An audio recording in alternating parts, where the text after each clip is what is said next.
Demystifying Sentence Structures, SVO in Subordinate Clauses.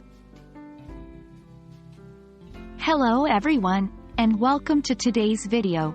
Today, we're going to dive deep into the fascinating world of English grammar. We'll particularly focus on the subject-verb-object, SVO, pattern in a unique context, subordinate clauses. By the end of this video, you'll gain a clear understanding of this pattern and confidently apply it in your English writing and conversation. Let's get started.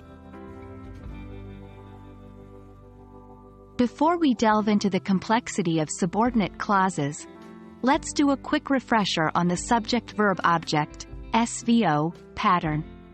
This is the most common sentence structure in English where a subject comes first, followed by a verb, and then an object.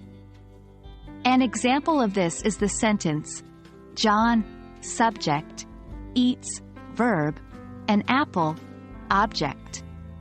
Here, John is performing an action, eats, and the action is done to an apple. Now, let's talk about subordinate clauses, also known as dependent clauses.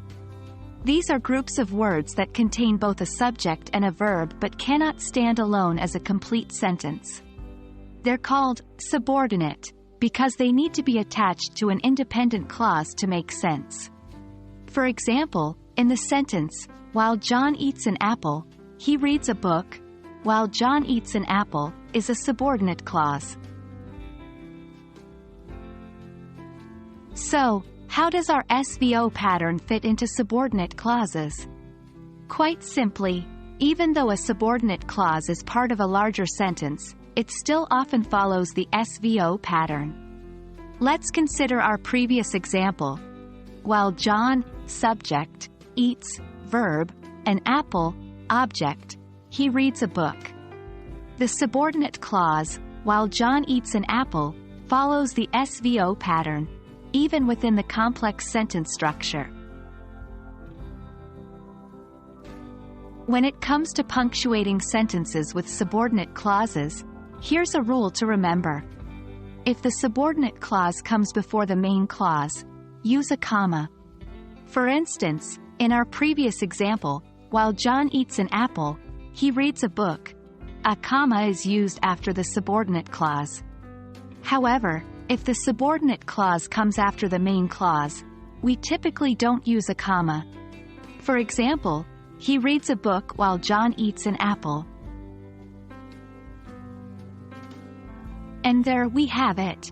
We hope that you now have a better understanding of how the subject-verb-object, SVO, pattern operates within subordinate clauses.